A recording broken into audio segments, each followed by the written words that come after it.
Good evening, everyone.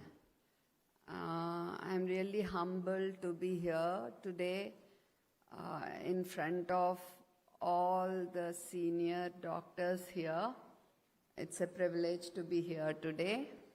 And thank you, Times Now. Thank you, Samsherji. And thanks to Kalpana and Kiran.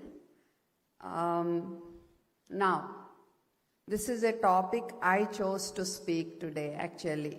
Being a doctor in India, is it a privilege or an extraordinary challenge? What would you all say? I would say both. Okay.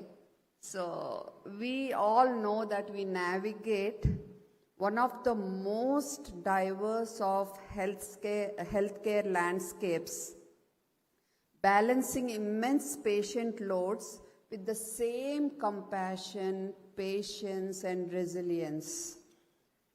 Thanks to Times Now for recognizing our efforts and celebrating us for saving lives and building healthier communities across India. We, doctors of India, treat patients from every imaginable socio-economic background, and we stretch ourselves to the maximum to provide the best of care to them. We are the frontline workers in the busiest of cities and in the remotest of villages too. Our journey demanded countless sleepless nights, so many sacrifices, so many missed birthdays, so many missed anniversaries. And when our people are sick at home, we are still treating another sick person. Those are the kind of sacrifices we actually make, and only we can understand. But the moment we bring a patient back to life, the moment we see those smiles, all these sacrifices that we make seem worth it, isn't it? So, yes, I think it's a privilege to be able to take care of so many of them who are in need of us, and to bring back those smiles.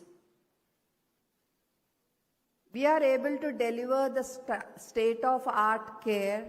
We are able to keep ourselves updated with the latest technology, AI, and everything. And many of us are even venturing out into educating people and empowering people with the right knowledge about healthcare.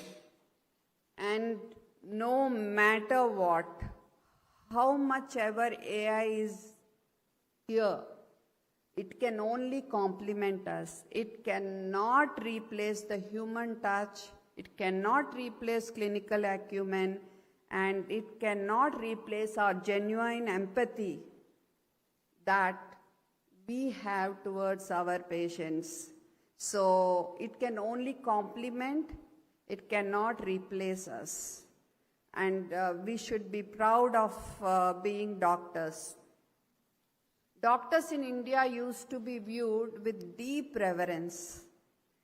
And we were not just prescription writers, or we were not just people who do surgeries. We were the pillars of strength for many families, and we are the pillars of strength for many families in their darkest hours. But still, the perception is changing now. The perception is changing, and with the increasing expenditure, health expenditure, doctors are viewed as someone who is always ready to please the patients. But we all know that, let us take corporate hospital. Sir, no offense meant. But the percentage of bill, if you see, okay, the doctor's bill is not actually a major part of it. Okay, but still, since we are the face, like we are the one who is interacting with the patient, who is treating the patient, somehow the perception is that we are here only to please them. Yes, some of us have become like that, but most of us do our work to the best of our ability, true to our conscience, and definitely not with an ulterior motive to please the patients. That I am very sure, and I'm very sure each and everyone present here can vouch for that. But let me tell you, on one side, India expects doctors to be service-minded, okay? But at the same time, we come under Consumer Protection Act, okay? This is making the doctor-patient relationship very defensive. It is making us like seller and buyer kind of thing. How can that be? That is very contradictory, isn't it? So because of this, even doctors who want, sometimes we need to take risky decisions to save lives. But because of this, many doctors, we are hesitating to take those risky decisions because of this consumer protection bill which we are placed under. That is something that needs to go away, I feel, as far as doctors are concerned. We need to definitely rebuild the image of the ethical and empathetic doctor by prioritizing empathy, transparency, that's what Sir was telling, transparent communication and patient education, and by adhering to the ethics of the art of medicine, not just the science of medicine, but the art of medicine. The moment the patient reaches your room, half the disease should go away. The moment the parents brings her child to your room, half their anxiety needs to go away. I would say 100% it needs to go away. That's the kind of doctors we need to aspire to be. We need to implement transparent billing. Transparent billing will really resolve many problems. We are seeing doctors being attacked nowadays. We are seeing that violence against doctors is really going up. But transparent communication, empathy, and transparent billing, I think, will definitely prevent these incidents more than any law would be able to. And this is what we need to teach our students from day one. Good communication, empathy, bedside manners. Arrogance has no place in our profession. We need to be really ultimately patient.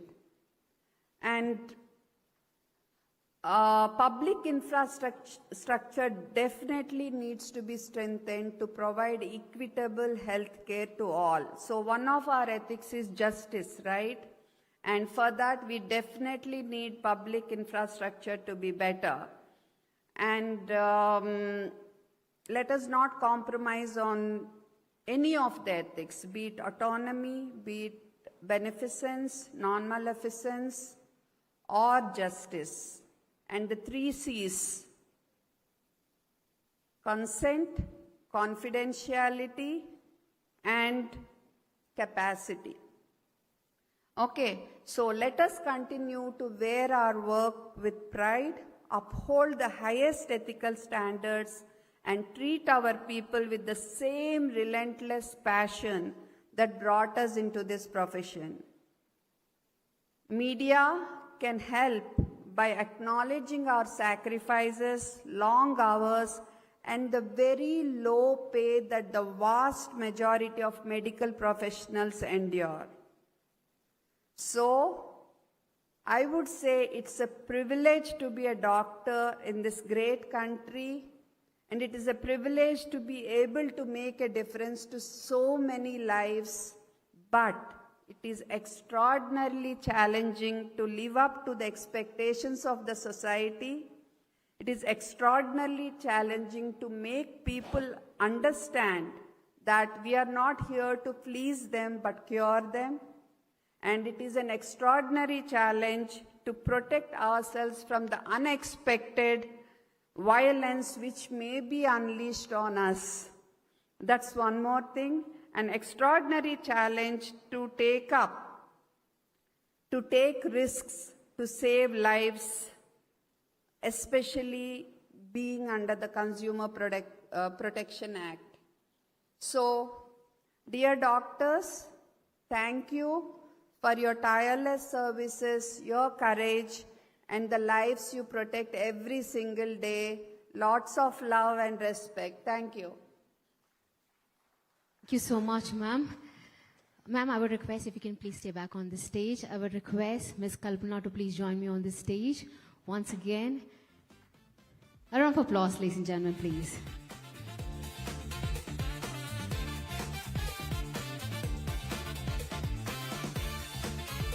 I would request Ms. Kalpana to present a token of appreciation to Dr. Sivaranjani Santosh. Ma'am, I would request if you can please take center stage.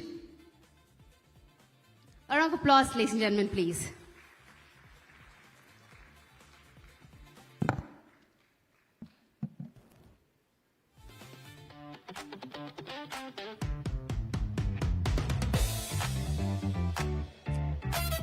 Thank you so much, ma'am.